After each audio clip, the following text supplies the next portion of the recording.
Welcome back, handymen and women. Y'all had a big surprise for me. One of my more recent videos, I announced that I was banishing paywalls for anything that was useful for you growing and running and starting your business. And that meant that a lot of the documents that people used to get memberships for were now free. And I thought, oh yeah, maybe I'll get like 15, 20, 30 people would ask for the documents. Probably better set an hour aside out of the day to be able to get in the computer and send them all out. I was super wrong. I have over 300 requests right now. Well, actually, I have fewer than that. I received over 300 requests. I've processed 132 of y'all, and I still have way too many left. Like way too many left. It turns out it takes me about 3 minutes per request, and yeah, that means I need like a full work day to process the rest. So if y'all sent that request for any of those documents, and if you're in this video, there's a link in the description to request them. But if you sent your request and you haven't received it yet, I apologize, but I do have to run my business, my actual handyman business. That is still absolutely top priority in my life. I would rather be doing videos. I really would. I've loved this channel, doing this channel with y'all. I think more than I've loved just about any other thing I've ever done. I mean, obviously I've loved people more. I've loved family more. But this has been really amazing. But I do have to run the business. So if you're still waiting on your documents, I promise you they're coming. I'm booked out all day tomorrow, and I mean all day long tomorrow with no breaks. I'm also fairly booked out for the week following, but I have some openings and I might still be able to juggle some things around. Luckily today, actually I'll tell you all about today. So today was interesting.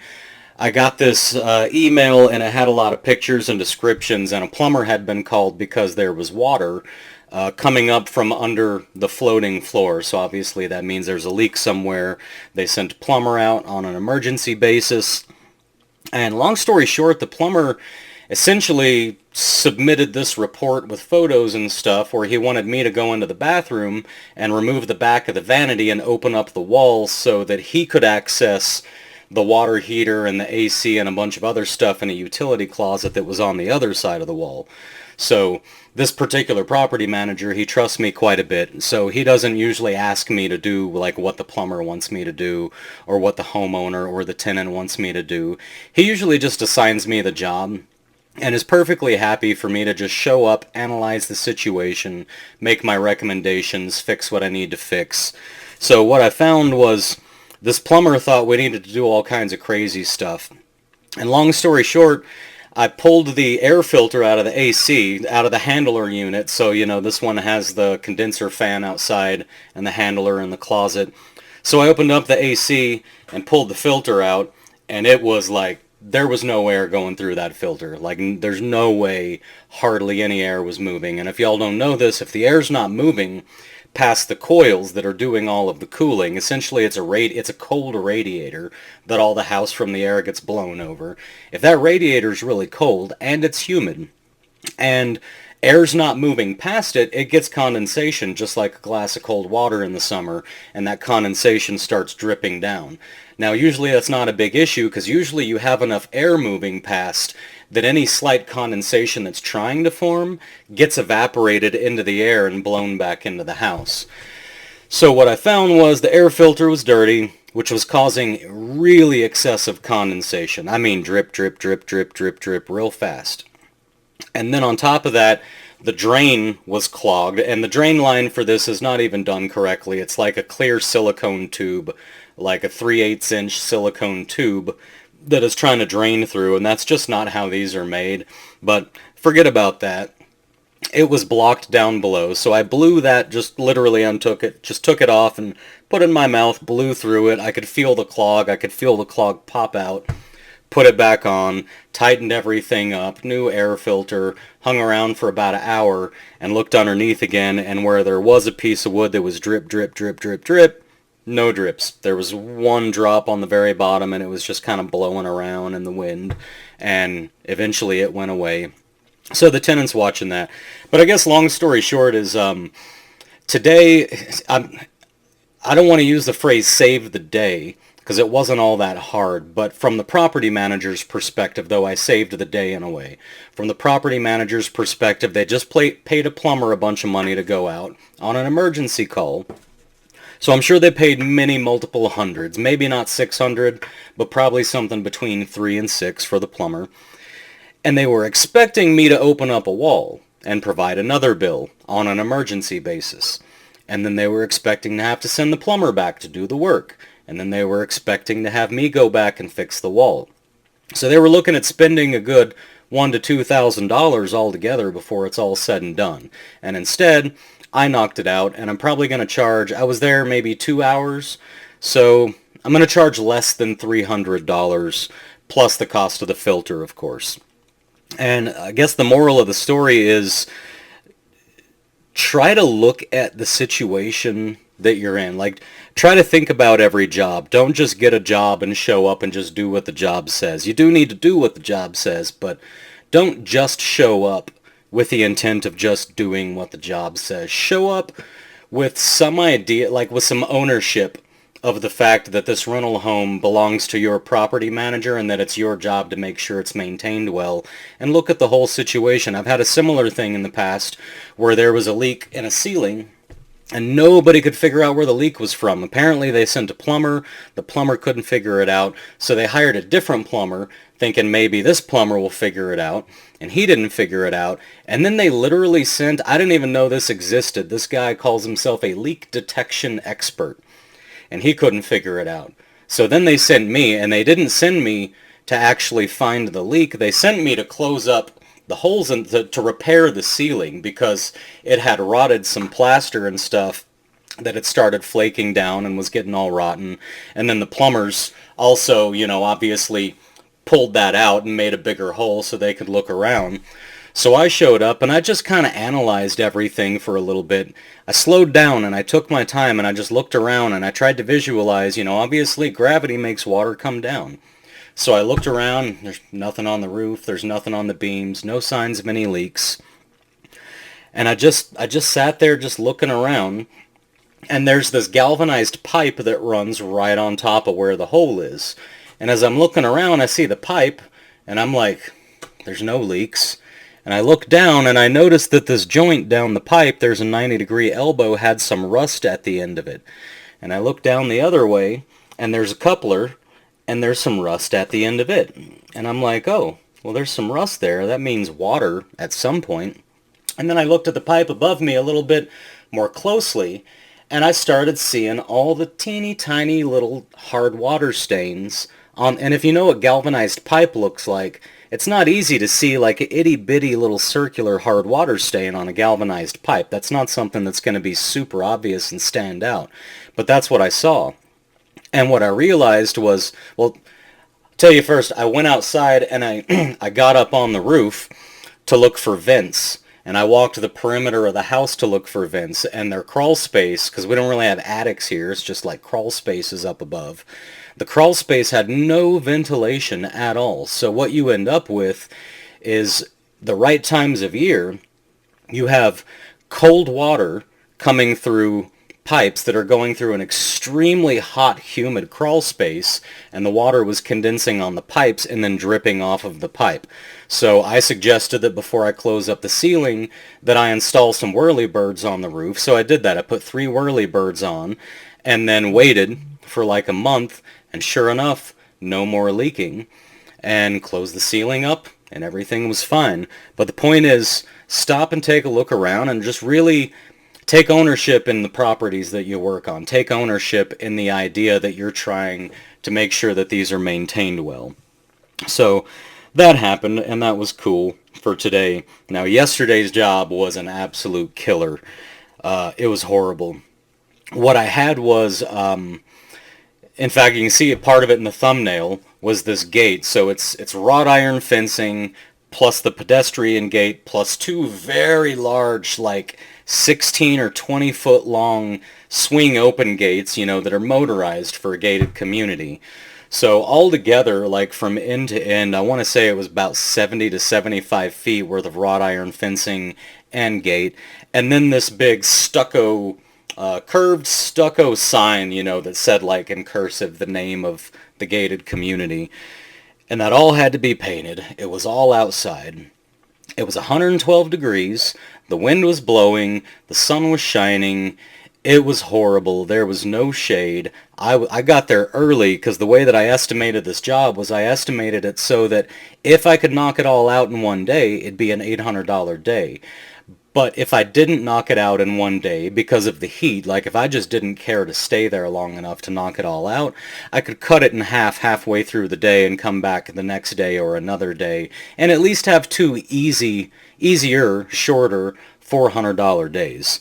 And I ended up knocking the whole thing out, but I'm telling you, it took like everything I had. I was sick. I was almost a little shaky because I wasn't taking breaks other than to drink water. But I wasn't like going into any air conditioning. I wasn't sitting in a chair.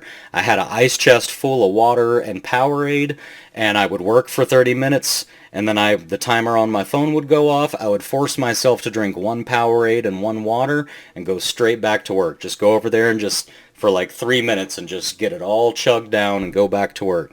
I sweat so much that I know for sure I had 7 breaks, which would be a minimum of 14 drinks, 14 bottles of water or Powerade, and I'm not kidding you, I didn't pee till I got home. So I sweat all of that out through the entire day. But I got the job done. Right at the very end, I wanted to stop. I wanted to get out of there. Guys, it was so hot, my can of paint, I opened it up fresh, hadn't even opened it yet, but it had been sitting in the truck. And I opened up the can of paint and went to pour it into the pan, and it was glopping out, like it was already trying to sort of solidify onto itself. And I had to race with the roller and the brush all around this stucco fixture just to get it all on, while the top was just hardening into these luckily it was stucco, it was exterior stucco on a sign that's set back, so nobody's going to notice some little dried pieces of paint stuck on the stucco. But I tell you what, it was a rough day, really rough day. What else do we have going on? Oh yeah, so I'm considering starting a newsletter. I would like, if y'all could in the comments, just let me know if you would appreciate a newsletter. It would just be like an email newsletter, and the stuff I was thinking of putting in it was, let's say seasonal stuff, for one. So, for example, it's summertime right now, so obviously it's hot. So obviously ACs need some maintenance. You might offer to do like just a general AC checkup and spray off the coils, get all the dust and dirt and debris off the coils outside. Or you might work on people's ACs on the roof, like if you have swamp coolers in the region you're at. Just little reminders depending on the time of year, just depending on what's going on around the country, or even just random ones where just set a date, like every September I'll put in the newsletter like, hey, send all your property managers an email saying you're going to do a smoke detector special. But either way, just whatever news is going on in the handyman industry, whatever comes up, if you guys would be interested in a newsletter, let me know. I'm tossing around the idea. I feel like it wouldn't take me more than 30 minutes a week to do a weekly newsletter, just to write up something in 30 minutes to just communicate whatever like cool little ideas, little extra content type of stuff.